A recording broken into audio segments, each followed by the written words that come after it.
Bismillahirrahmanirrahim. Assalamualaikum warahmatullahi wabarakatuh. Perkenalkan, saya Nadia Maharani Ratnadewati, NIM 192111117. Saya dari kelas 3D Hukum Ekonomi Syariah. Di sini saya akan menyampaikan mengenai dalalah wadihah dan dalalah ghairu wadihah. Berikut ini adalah peta konsep dari dalalah, yang terdiri dari pengertian dan macam-macam. Macam-macam sendiri pun dibagi menjadi dua. Yang pertama adalah dalalah wadihah. Dalalah wadihah terdiri dari zahir, yang kedua nas, yang ketiga mufasar, dan yang keempat muhkam. Yang kedua adalah dalalah ghairu wadidah, yang terdiri dari kafi, musyikil, mujmal, dan mustasyabih. Dalalah wadihah adalah dalalah yang ditunjukkan secara jelas oleh lafadznya. Dalalah wadihah dibagi menjadi 4. Yang pertama zahir. Zahir adalah lafadz yang dipahami maknanya secara langsung atau sudah jelas maknanya. Contohnya dalam surat Al-Baqarah ayat 275 yang berbunyi Bismillahirrahmanirrahim. Alladzina yakuluna riba la yaqumuna illa kama yaqumul ladzi yatakabattuhu syaitanu minal masdalika bi annahum qalu innamal bai'u mislur riba wa Allahul bai'a warharamar riba faman ja'ahu mau'izatum mir rabbihi fantaha falahu ma salaf wa amruhu ilalah wa man ada faulaika ashabun nar hum fiha khalidun, yang artinya orang-orang yang makan atau mengambil riba tidak dapat berdiri melainkan seperti berdirinya orang yang kemasukan syaitan lantaran tekanan penyakit gila. Keadaan mereka yang demikian itu adalah disebabkan mereka berpendapat sesungguhnya jual beli itu sama dengan riba. Padahal Allah telah menghalalkan jual beli dan mengharamkan riba. Orang-orang yang telah sampai kepada larangan dari Tuhannya lalu terus berhenti dari mengambil riba, maka baginya apa yang telah diambilnya dahulu sebelum datang larangan dan urusannya terserah kepada Allah.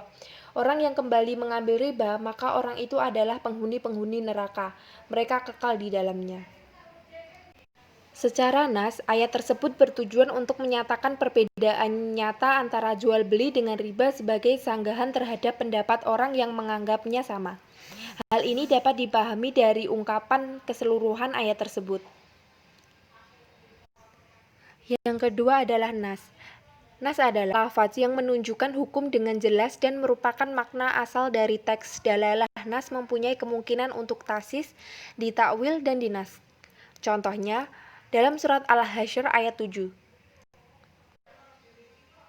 yang berbunyi ma'afa'allahu ala rasulihi min ahlil qurra fa lillahi walir rasuli walizil qurba wal yatama wal masakini wabnis sabili kaila yakuna dullatan bainal aqniya'i minkum wa ma atakumur rasulu fakuzuhu wa ma nahakum anhu fantahu wa taqullah innallaha syadidul iqab, yang artinya apa saja harta rampasan yang diberikan Allah kepada Rasul-Nya dari harta benda yang berasal dari penduduk kota Makkah adalah untuk Allah, untuk Rasul, kaum kerabat, anak-anak yatim, orang-orang miskin, dan orang-orang yang dalam perjalanan. Supaya harta itu jangan beredar di antara orang-orang kaya saja di antara kamu. Apa yang diberikan Rasul kepadamu, maka terimalah, dan apa yang dilarangnya bagimu, maka tinggalkanlah. Dan bertakwalah kepada Allah, sesungguhnya Allah amat keras hukumnya. Ayat di atas jelas mewajibkan taat kepada Rasulullah Shallallahu Alaihi Wasallam dalam segala perintah dan larangannya karena makna inilah yang segera dapat dipahami dari ayat. Dan itu bukan tujuan asal redaksi kata, karena tujuan asal redaksi kata ialah apa yang Allah Rasulullah Shallallahu Alaihi Wasallam didatangkan kepada kamu berupa harta faid ketika dibagikan, maka ambillah, dan apa yang dilarang oleh Rasulullah Shallallahu Alaihi Wasallam dalam hal faid, maka jauhilah hal itu. Yang ketiga adalah musafar. Musafar adalah lafaz yang menunjukkan suatu hukum dengan dalalah yang tegas dan jelas, sehingga penunjukan itu tidak mungkin untuk ditakwil dan ditahsis, tetapi dapat dinas ketika masa Rasulullah. Contohnya dalam surat At-Taubah ayat 36 yang berbunyi, Inna idat tashi syuhuri indala hisna asyara syahran fi kitabillahi yauma khalaqas samawati wal ardo minha arba'atun hurum dalika dinul hayyimu fala tazlimu fihinna anfusakum wa katilul musyrikina kafatan kama yukatilunakum kafah walamu annallaha ma'al muttaqin, yang artinya sesungguhnya bilangan bulan pada sisi Allah adalah 12 bulan dalam ketetapan Allah di waktu Dia menciptakan langit dan bumi, di antaranya 4 bulan haram. Itulah ketetapan agama yang lurus, maka janganlah kamu menganiaya diri kamu sendiri dalam bulan yang 4 itu, dan perangilah kaum musyrikin itu semuanya sebagaimana mereka pun memerangi kaum semuanya, dan ketahuilah bahwasanya Allah beserta orang-orang yang bertakwa. Lafaz musyrikin pada ayat tersebut pada mulanya dapat ditaksis, namun dengan adanya lafaz kafatun, kemungkinan itu menjadi tidak ada. Hukum mufasar wajib diamalkan secara hati sepanjang tidak ada dalil yang menasahnya. Lafaz mufasar tidak mungkin dipalingkan dari arti zahirnya karena tidak mungkin ditakwil dan ditahsis, melainkan hanya bisa dinas atau diubah apabila ada dalil yang mengubahnya. Dengan demikian, dilalah mufasar lebih kuat daripada dilalah zahir dan dilalah nas. Maka daripada itu, apabila ada pertentangan antara dilalah mufasar dengan dilalah zahir dan nas, maka dilalah mufasarlah yang harus didahulukan. Kemudian yang 4 ada muhkam. Muhkam adalah lafaz yang menunjukkan makna dengan dalalah yang tegas dan jelas serta hati dan tidak mempunyai kemungkinan ditakwil, ditahsis atau dinas. Contohnya surat An-Nur ayat 4. Alladzina yarmunal mushasanati summa lam yatubi arba'ati syuhada fajliduhum saminina jaldatan wala takbalu lahum syahadatan abada wa ulaika humul fasikun, yang artinya, dan orang-orang yang menuduh wanita-wanita yang baik-baik berbuat zina dan mereka tidak mendatangkan 4 orang saksi, maka deralah mereka yang menuduh itu 80 kali dera, dan janganlah kamu terima kesaksian mereka buat selama-lamanya, dan mereka itulah orang-orang fasik. Kata abada, selama-lamanya yang tersebut dalam ayat itu menunjukkan bahwa tidak diterima kesaksiannya itu berlaku untuk selamanya, dalam arti tidak dapat dicabut. Ketentuan lafaz muhkam bila menyangkut hukum adalah wajib, sehingga tidak mungkin tidak dipahami dan dinasah oleh dalil lain. Penunjukan lafaz muhkam atas hukum lebih kuat dibandingkan dengan 3 bentuk lafaz sebelumnya. Sehingga bila berbenturan pemahaman antara lafaz muhkam dengan yang lain, lafaz muhkam harus didahulukan.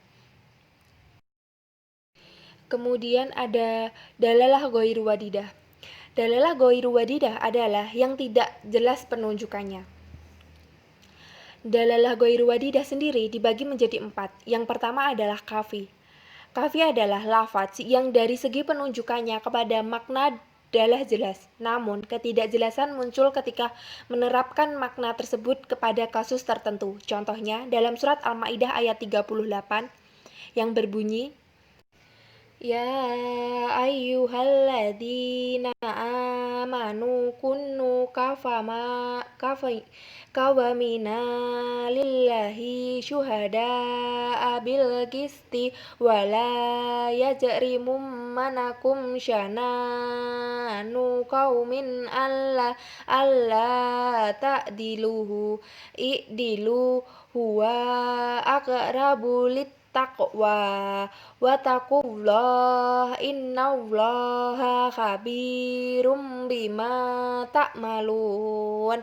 Yang artinya, hai orang-orang yang beriman, hendaklah kamu jadi orang-orang yang selalu menegakkan kebenaran karena Allah, menjadi saksi dengan adil, dan janganlah sekali-kali kebencianmu terhadap sesuatu kaum mendorong kamu untuk berlaku tidak adil.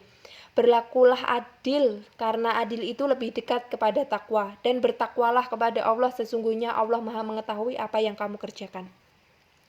Secara umum, pengertian pencuri cukup jelas, yaitu orang yang mengambil harta orang lain secara sembunyi-sembunyi dari tempat penyimpanan yang layak baginya.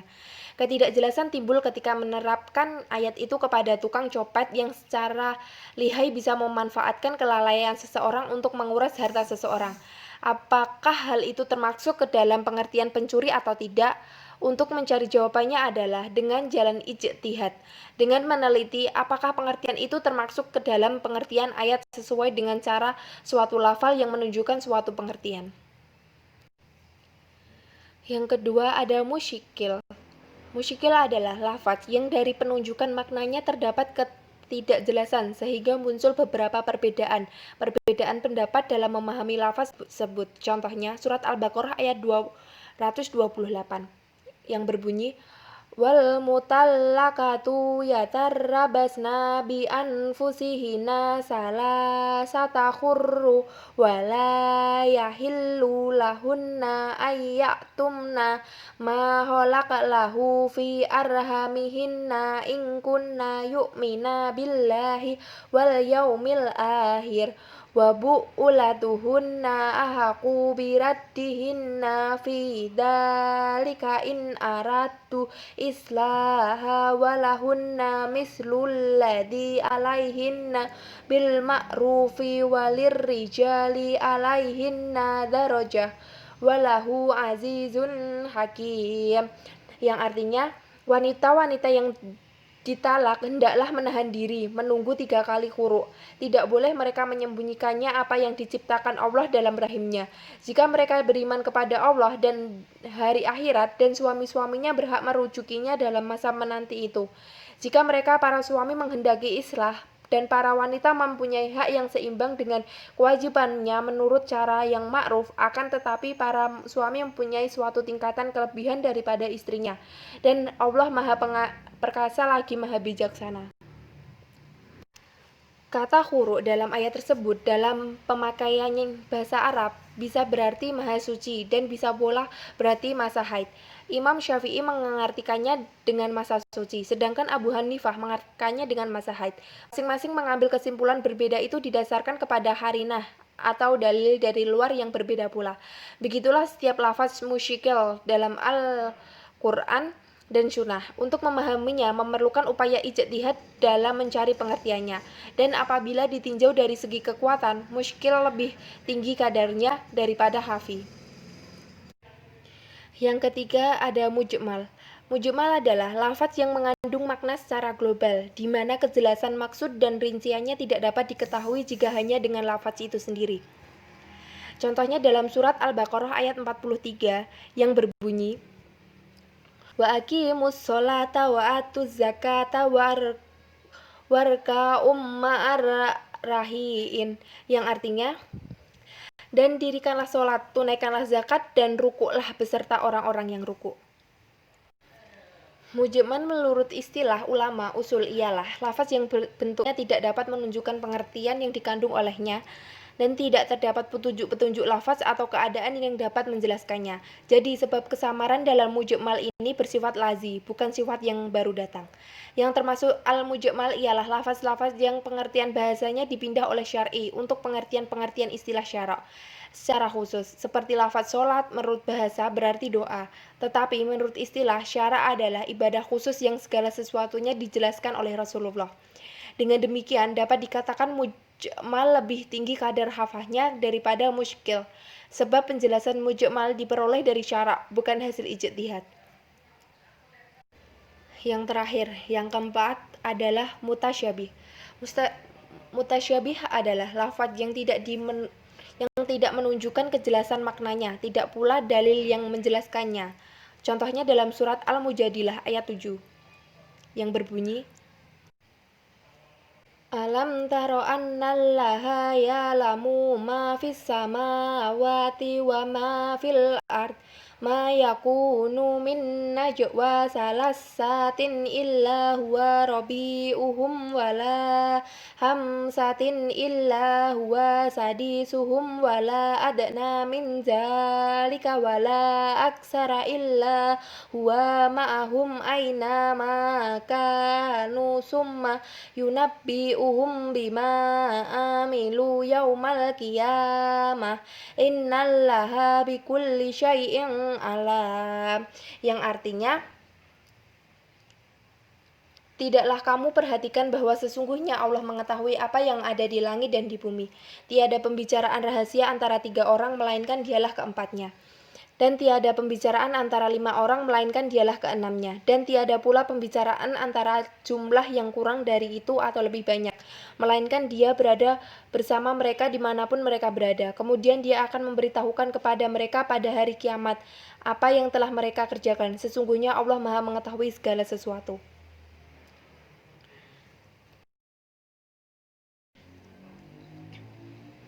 Terima kasih. Sekian yang bisa saya sampaikan. Kurang dan lebihnya saya memohon maaf. Wassalamualaikum warahmatullahi wabarakatuh.